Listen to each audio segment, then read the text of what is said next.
ಜೀವನದಲ್ಲಿ ವಿವೇಕದ ಅರಿವು ಹೇಗಿರಬೇಕು? ಜೀವನವೆಂದರೆ ರೈಲು ಪ್ರಯಾಣವಿದ್ದಂತೆ ಎಂದು ಕವಿಗಳು ವರ್ಣಿಸಿರುವುದುಂಟು. ರೈಲು ಪ್ರಯಾಣದಲ್ಲಿ ಹೋಗು ಬರುವಿಕೆಗಳು ಸಹಜವಾಗಿರುತ್ತದೆ.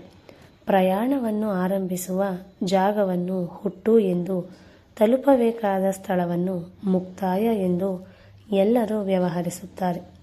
ರೈಲಿನ ಪ್ರಯಾಣ ಒಂದು ರೀತಿಯಲ್ಲಿ ನಿಧಾನವೆನ್ನಬಹುದು. ಗಂಟೆಗಳಲ್ಲಿ ಮುಗಿಯುವ ಪ್ರಯಾಣಗಳು ಮತ್ತು ಒಂದೆರಡು ದಿನಗಳವರೆಗೆ ಸಾಗುವ ಪ್ರಯಾಣಗಳೇ ಸಾಮಾನ್ಯವಾಗಿ ಇರುತ್ತದೆ. ಮಾನವ ಜೀವನದ ಪ್ರಯಾಣಕ್ಕೆ ಸುದೀರ್ಘ ಕಾಲಾವಧಿ ಬೇಕಾಗುತ್ತದೆ. ಶತಮಾನಂ ಭವತಿ ಎನ್ನುವ ಹಾಗೆ 100 ವರ್ಷಗಳ ಕಾಲ ಸಾಗುವ ಈ ಪ್ರಯಾಣ ತಾಯಿ ಗರ್ಭಧಾರಣೆಯೊಂದಿಗೆ ಶುರುವಾಗುತ್ತದೆ. ಅಂದರೆ ತಾಯಿಯ ಗರ್ಭವೇ ಮಾನವ ಜೀವನಕ್ಕೆ ಆರಂಭ ಎನ್ನುತ್ತಾರೆ. ತಾಯಿಯ ಗರ್ಭದಲ್ಲಿ ಇರುವಷ್ಟು ಕಾಲ ಅವ್ಯಕ್ತವಾಗಿ ಇರುವ ಜೀವನ ಹುಟ್ಟಿದ ನಂತರ ಕ್ರಮವಾಗಿ ಪ್ರಪಂಚದೊಳಗೆ ಸೇರಿಕೊಂಡು ವಿವಿಧ ಹಂತಗಳಲ್ಲಿ ಬೆಳೆಯುತ್ತದೆ. ಮೊದಲಿಗೆ ಶಿಶುವಾಗಿ ಕಾಣಿಸಿದ ಮನುಷ್ಯ ಶರೀರದ ಬೆಳವಣಿಗೆಯೊಂದಿಗೆ ಬೆಳೆದು ದೊಡ್ಡವನಾಗುತ್ತಾನೆ. ಎಳೆಕಂದನೋ ಇವನೇನ ಎಂದು ಆಶ್ಚರ್ಯಪಡುವ ರೀತಿಯಲ್ಲಿ ಸ್ವರೂಪ ಸ್ವಭಾವಗಳು ಬದಲಾಗುತ್ತವೆ. ಬಾಲ್ಯ, ಕೌಮಾರ್ಯ, ಯೌವನ, ಪ್ರೌಢಾವಸ್ಥೆಗಳು ಕಾಲಕ್ಕನುಗುಣವಾಗಿ ಬದಲಾಗುತ್ತಾ ಜೀವನ ಮಹತ್ವದ ಘಟ್ಟ ತಲುಪುತ್ತದೆ. ಹುಟ್ಟುವ ಮೊದಲು ಮಾನವನ ಅಸ್ತಿತ್ವ ಏನೆಂಬುದು ತಿಳಿಯದು. ಮರಣಾನಂತರ ಏನಾಗುವುದೆಂಬುದು ಅರ್ಥವಾಗದು. ಆದ್ದರಿಂದ ಬದುಕಿರುವ ಕಾಲವೇ ಮನುಷ್ಯನಿಗೆ ಪ್ರತ್ಯಕ್ಷ ಅನುಭವವನ್ನು ಕೊಡುತ್ತದೆ. ಅದಕ್ಕಾಗಿಯೇ ತತ್ವಜ್ಞಾನಿಗಳು ಗತವು ಮೃತ ಎಂತಲೂ ಭವಿಷ್ಯತ್ ಅನೂಹ್ಯವೆಂದು ಮತ್ತು ವರ್ತಮಾನವೇ ಸತ್ಯ ಎನ್ನುತ್ತಾರೆ. ಮನುಷ್ಯನು ಹೀಗೆ ಭೂಮಿಗೆ ಬರುವುದು ಏಕೆ, ವಾಪಸ್ ಹೋಗುವುದು ಏಕೆ ಎಂಬ ಪ್ರಶ್ನೆ ಉದ್ಭವಿಸುತ್ತದೆ.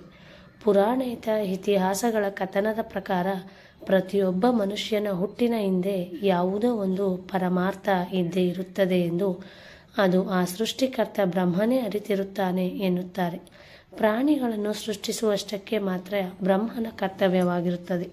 ಆ ನಂತರ ಆಯಾ ಪ್ರಾಣಿಗಳು ತಮ್ಮ ತಮ್ಮ ಪರಿವರ್ತನೆಗಳ ಮೂಲಕ ಜೀವನವನ್ನು ಸಾರ್ಥಕಪಡಿಸಿಕೊಳ್ಳುತ್ತವೆ. ಅವುಗಳ ಒಳಿತು ಕೆಡಕುಗಳಿಗೆ ಬ್ರಹ್ಮನು ಜವಾಬ್ದಾರನಲ್ಲ ಎಂಬುದು ವೇದಾಂತಗಳ ಮಾತಾಗಿದೆ. ಜಗತ್ತಿನಲ್ಲಿ ಹುಟ್ಟಿದ ಪ್ರತಿಯೊಂದು ಪ್ರಾಣಿಗೂ ಬದುಕಲಿಕ್ಕೆ ಎಲ್ಲ ಸೌಕರ್ಯಗಳು ಸಹಜವಾಗಿ ಇರುತ್ತವೆ. ಅವುಗಳನ್ನು ಎಷ್ಟರ ಮಟ್ಟಿಗೆ ಉಪಯೋಗಿಸಿಕೊಳ್ಳಬೇಕೋ, ಅವುಗಳನ್ನು ಕಲುಷಿತಗೊಳಿಸದಂತೆ ಹೇಗೆ ಕಾಪಾಡಿಕೊಳ್ಳಬೇಕೋ ತಿಳಿದುಕೊಳ್ಳಬೇಕಾದ ಜವಾಬ್ದಾರಿ ಮನುಷ್ಯರದಾಗಿರುತ್ತದೆ.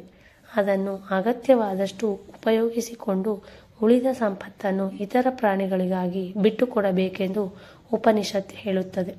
ಆದರೆ ಮನುಷ್ಯ ಈ ಉಪದೇಶವನ್ನು ಪಕ್ಕಕ್ಕಿಟ್ಟು ದುರ್ವಿನಿಯೋಗ ಮಾಡುತ್ತಾ ತಾನು ಭ್ರಷ್ಟನಾಗಿ ಇತರರಿಗೂ ಕಷ್ಟ ನಷ್ಟಗಳನ್ನುಂಟು ಮಾಡಿ ಪಾಪಕೂಪದಲ್ಲಿ ಬೀಳುತ್ತಿದ್ದಾನೆ. ಕೊನೆಗೆ 100 ವರ್ಷ ಜೀವಿಸಿದ್ದರೂ ಎಂದೋ ಒಂದು ದಿನ ಮೃತ್ಯುವಿನಿಂದ ಕರೆ ಬರುತ್ತದೆ. ಮೃತ್ಯುವಿಗೆ ಕರುಣೆ ಇರುವುದಿಲ್ಲ, ಯಾವ ಪಕ್ಷಪಾತವನ್ನೂ ಮಾಡುವುದಿಲ್ಲ. ಕಾಲ ಮುಗಿದ ನಂತರ ತನ್ನ ಕೆಲಸವನ್ನು ತಾನು ಮಾಡಿಕೊಂಡು ಹೊರಡುತ್ತದೆ. ಮನುಷ್ಯನ ಜೀವನದಲ್ಲಿ ಹುಟ್ಟು ಎಷ್ಟು ಸಹಜವೋ ಮರಣವೂ ಕೂಡ ಅಷ್ಟೇ ಸಹಜ. ಮರಣ ಎಂಬುದು ಮನುಷ್ಯನಿಗೆ ಸಹಜವಾದ ವಿಷಯ. ಮನುಷ್ಯ ದೀರ್ಘಕಾಲ ಜೀವಿಸಿದ್ದಾನೆಂದರೆ ಆಶ್ಚರ್ಯವೇ ಹೊರತು ಮರಣಿಸಿದ್ದಾನೆ ಎಂಬುದು ಆಶ್ಚರ್ಯವೇನಲ್ಲ ಎಂದು ಕಾಳಿದಾಸ ತನ್ನ ರಘುವಂಶ ಕೃತಿಯಲ್ಲಿ ಉಲ್ಲೇಖಿಸಿದ್ದಾನೆ. ಬಂದು ಹೋಗುವಿಕೆ ಎಂಬ ಮಾತು ಪ್ರಯಾಣದ ವಿಷಯದಲ್ಲಿ ಎಷ್ಟು ಸಹಜವೋ ಮಾನವ ಜೀವನದ ಪ್ರಯಾಣದಲ್ಲೂ ಅಷ್ಟೇ ಸಹಜ. ಅಮೂಲ್ಯವಾದ ಮಾನವ ಜನ್ಮವನ್ನು ಅರ್ಧದಲ್ಲೇ ಮುಗಿಸದೆ ಸಾರ್ಥಕ ಜೀವನಕ್ಕಾಗಿ ಕೊನೆ ತನಕ ಪ್ರಯತ್ನಿಸಬೇಕು. ಆಗ ಮಾತ್ರ ಮನುಷ್ಯನ ಬಂದು ಹೋಗುವಿಕೆಗೆ ಅರ್ಥವಿರುತ್ತದೆ.